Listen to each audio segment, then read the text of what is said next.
yung naging consistent message kasi ng Marcos administration, wala nang batas sa Pilipinas, 'di ba? Katulad ng sinasabi ni Attorney Torion, kahit mahulog ang buong langit sa atin, nandyan yung batas. Yan ang susundan. Ganon din yung kinalakihan ko kasi tatay ko abogado, tapos nag-retire siya, justice. So talagang ganon, di ba? Kahit may PRRD, ganon.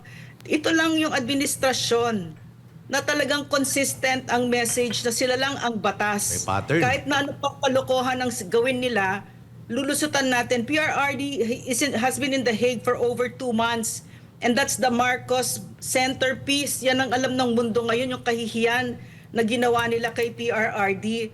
Puro walang batas yung ginawa nila kung kaya't andyan ngayon ang pinakamamahal nating si PRRD. So talagang grabe yung impunity, yung shamelessness, yung brazenness. And then I heard George Garcia say that this elections is so clean. And because he's in power, ganun din ang message ng Marcos administration. Kami nandito ngayon so ano magagawa ninyo? 'Di ba? Kami ang masusunod, kami ang batas ngayon. So wala talagang kahihiyan itong si George Garcia.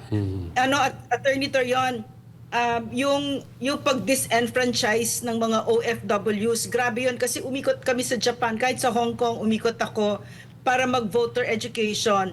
And basically, they made it almost impossible for OFWs to vote so that yung sinabi mong 10% sa Japan, much less than that. And in Hong Kong, parang mga 5% lang. Can you imagine? So, Attorney, what can you say about that? Kasi it's so frustrating kasi now I'm hearing kasi we're going to have a rally here in Shinjuku, no? Na this Sunday kasi they want a manual recount.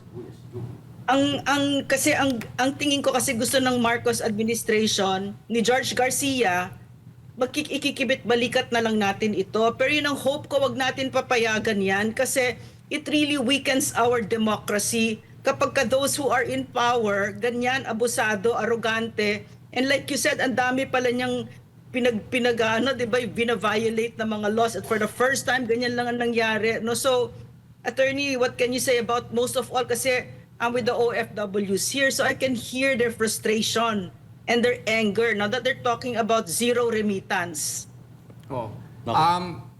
One of the hallmarks of democracy is to petition for redress of grievances. So, may grievance ang mga OFWs at may grievance din yung mga Filipinos. So kung magrarally po kayo dyan, that's within your right po talaga, Doc, no? Kasi grabe din talaga ang problema, yung pagpa-register daw, kahirap-hirap, no? It would take a highly technical man for you to be able to register, no? So parang meron ngang theory na baka pinahirapan talaga ito para discourage na lang. Attorney Torion. Yes po. Attorney Torion. I'm not as kind as you are, no? I'll just tell it frankly, sinadya ito. Yan ang tingin ko kasi I'm not stupid, no? I'm not stupid. So, I went through they made the OFWs go through hoops. I went there. I sat with them, no? Go through hoops, paikot-ikot, and in the end, hindi magre-register. Tapos sabi pa nung consul sa Hong Kong, nung ang daming tanong ng mga OFWs, ang sabi lang niya, just trust the process. Can you imagine that kind of answer? Diba? So this is an administration that has no respect for the Filipino people and is talagang binababoy ang demokrasya natin because the vote, no, is very sacred in a democracy. And this is what they're doing. These people in power who are so abusado, no? Speaking of pattern, yung sinasabi ni Doc Lorraine na talagang wala silang regard sa mga Pilipino, nararamdaman ng mga Pilipino, sa hinihiling ng mga Pilipino, yung public office is a public trust. Natatandaan natin, meron tayong panawagan ng drug testing sa Pangulong Marcos dahil sa mga kaliwat kanang chismis na lumalabas, pero ang sagot ng Pangulo, hindi daw konektado yung public office is a public trust. So dito sa sa issue na to ng halalan, baka ganun din. Or, Attorney Torion and Doc Lorraine, konektado ba to sa public office is a public trust? Yes, of course.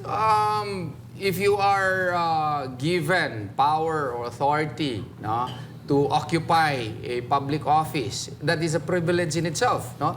And that is not a right. That is a privilege, as a matter of fact. So, if you are granted such authority, power, no, may element of public trust yan na dapat you should perform your duty in accordance with the law. So, ang problema nga natin dito ang batas. Klaro sana sa Republic Act 10590 na ang Section 23 thereof provides that voting may be done personally or by mail or by any other means as may be determined by the Commission. And yung Section 24, yan yung specific provision kung paano sila mag-vote personally overseas. Hindi ito, binaliwala ito lahat eh.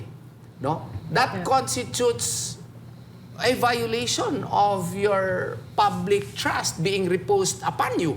Kasi one of the public trust being reposed upon a public officer is may oath eh. Ano yung oath?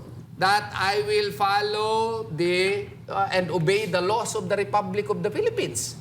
Hindi na ito obedience to the laws of the Republic of the Philippines. Sa tingin ko po, with all honesty, objective naman ako, it may be considered as a defiance of the laws of the Republic of the Philippines.